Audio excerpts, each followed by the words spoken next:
જય સ્વામી મિત્રો, ખૂબ લાઈક કરી રહ્યા છો, ખૂબ શેર કરી રહ્યા છો, ખૂબ સબસ્ક્રાઇબ કરી રહ્યા છો. આપનો ખૂબ ખૂબ આભાર.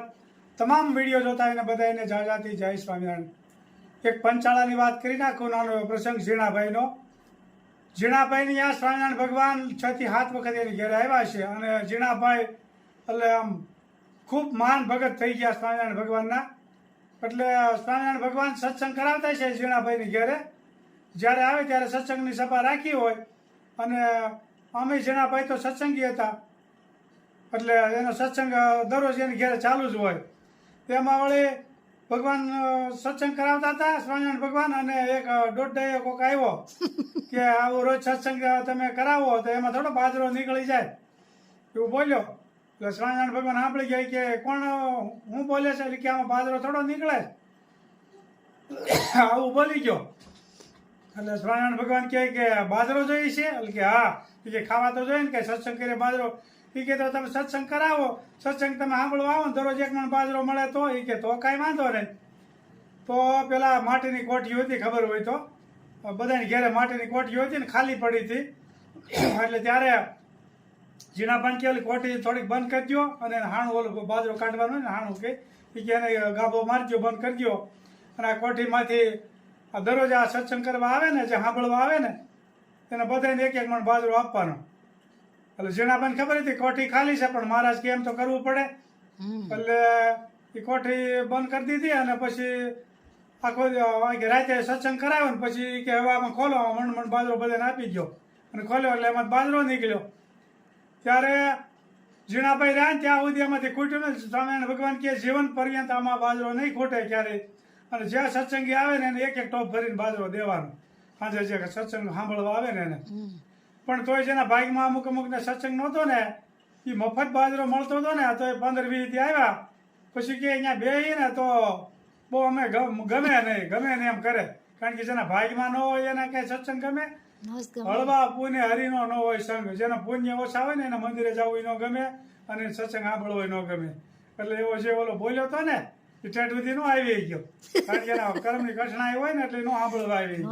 રોજ મણ બાજરો મળતો હતો, અડધી કલાક સત્સંગ સાંભળીએ તોય સતત ઝીણાભાઈ રહ્યા ને ત્યાં સુધી એમાં એને બાજરો મણ બધા જે સત્સંગ કરવા આવે ને એને બધાને આપતા હતા. અને ઝીણાભાઈને હારે તો સ્વામિનારાયણ ભગવાન રાસ વધે રમાતા. જુઓ ને હારે જુઓ ને રસીઓ રાસ રમે. કીર્તન છે સરસ મજાનું. હા, પંચાળાની ધરતીમાં ધન્ય ઝીણાભાઈ રે. ખૂબ સરસ મજાનો પ્રસંગ છે આ ઝીણાભાઈનો. અને ઝીણાભાઈ તો ધન્ય બની ગયા. જય સ્વામિનારાયણ. જોઈ શકો છો મોટી સંખ્યામાં ફરેવા આવી ગયા છે.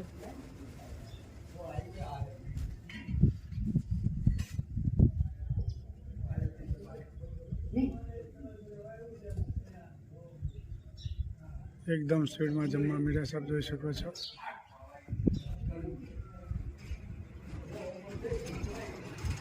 એકદમ મોટી સંખ્યામાં આવી ગયા છે પારેવા. મોટી સંખ્યામાં પારેવા આવી રહ્યા છે, જોઈ શકો છો. જલ્દી ચણવા મીડ્યા છે.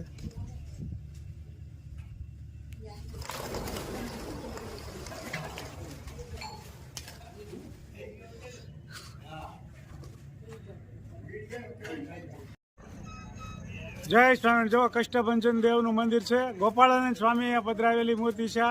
જેમ સારંગપુરમાં હનુમાનજી મહારાજની મૂર્તિ પધરાવી હતી ગોપાળાનંદ સ્વામીએ, તેમ અહીંયા પણ ગોપાળાનંદ સ્વામીએ હનુમાનજી મહારાજની મૂર્તિ પધરાવેલી છે. ગામ ગોરડકા. જય કષ્ટભંજન દેવ. ગોરડકા ગામ છે. ગોપાળાનંદ સ્વામી હનુમાનજી મહારાજની મૂર્તિ પધરાવી છે, આપ જોઈ શકો છો, એના દર્શન કરી શકો છો. જેમ સારંગપુરમાં ગોપાળાનંદ સ્વામીએ મૂર્તિ પધરાવી હતી એવી જ રીતે અહીંયા પણ પધરાવેલી છે ગોપાળાનંદ સ્વામીએ કષ્ટભંજન દેવની. અને ચલાલાના યાત્રિકો દર્શન કરી રહ્યા. જય સ્વામિનારાયણ. જય સ્વામિનારાયણ. શું બને છે? લાડવા અને અડદની દાળ.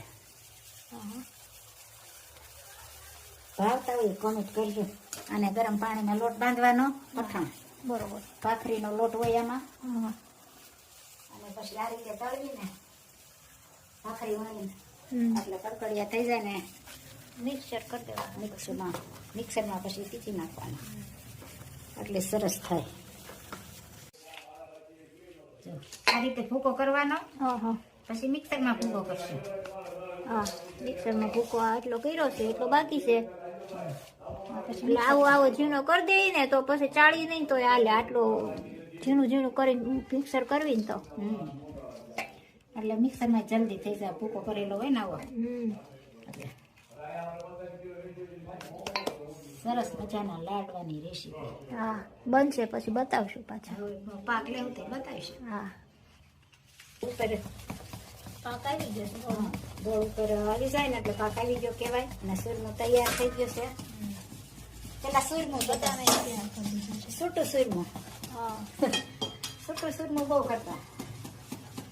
જો સરસ મજાનો પાક આવી ગયો છે.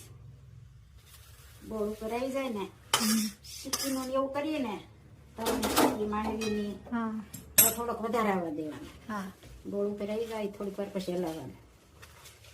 ગોળ વાળો ઘી ને બધું. અને જો એવી રીતે હલાવી દેવાનું. ગરમ ગરમ હોય ને એટલે મિક્સ થઈ જાય. ગરમ ગરમ મિક્સ થઈ જાય.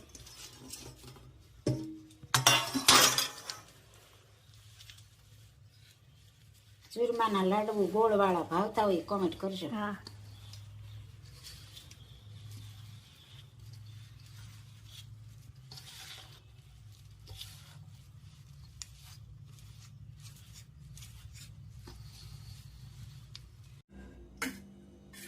જય સ્વામિનારાયણ. જય સ્વામિનારાયણ. અડદની દાળ, બાજરાના રોટલા. બરોબર. આ રોટલા બનીને રેડી થઈ ગયા છે. રોટલા બનીને રેડી થઈ ગયા છે. આ દાળ બફાઈ ગઈ છે. દાળ બફાઈ ગઈ છે. એમાં હળદર અને છાશ નાખવાના. હા, એટલે કલર સારો આવે. કલર સારો આવે.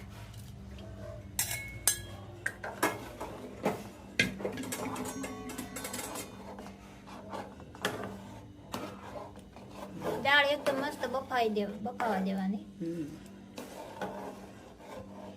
અડદની દાળ અને બાજરાના રોટલા, ચટણી. હા, મરચું ફાવે મરચું નાખી શકે. હા, હળદર તો આપણે છાશમાં નાખી દીધી. હા, અને નિમક બાફામાં નાખી દીધું. હા, એટલે ચટણી અને ધાણા જીરું. અને વઘાર કરવો હોય ને તોય કરાય, અને આમ ખાવી હોય તોય ખવાય. દેશી મેનુ. દેશી મેનુ કહેવાય એમને. મને વઘાર કરે એ પરદેશી. એ પરદેશી થોડુંક અત્યારે જમાના પ્રમાણે લેટેસ્ટ મેનુ થઈ જાય. લેટેસ્ટ મેનુ થઈ જાય. અત્યારે હું સાદું લાગે ને એટલે બધા લોકો વઘાર કરે. આ સાદું કહેવાય. પેલા તો આવી જ કરતા. રેડી થઈ ગયું છે દાળ ને રોટલા. દાળના રોટલા ભાવતા હોય કોમેન્ટ કરજો. જીવ તું રટણ કરી લે રાજે શ્યામ, જીવ તું કરી લે ને હરી સાથે હેત, અવશ્ય રયાવો નહીં આવે. જીવ તું આવ્યો ત્યારે કાંઈ નથી લાવ્યું, જીવ તું નથી બેઠો કરીને કામ, અવશ્ય રયાવો નહીં આવે.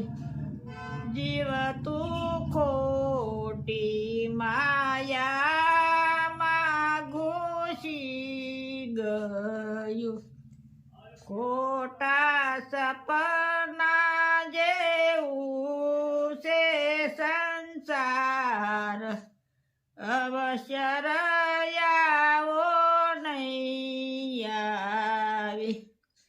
જીવ તું ગોકુળ ગામ ગયો નથી, જીવ તે નથી કર્યા પુણ્ય ને દાન, અવશ્ય રયાવો નહીં આવે.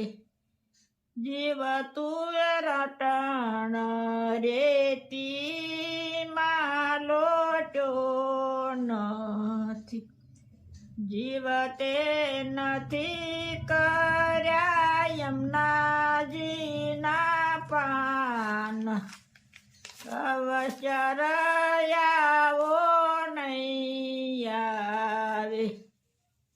જીવતે વ્રજની પરિક્રમા કરી નથી જીવતે નથી નિરખ્યા શ્રીનાથજીના રૂપ અવશ્ય રહ્યાવો નહીં આવે હું તો જાવ વલ્લભ કુળને વારણી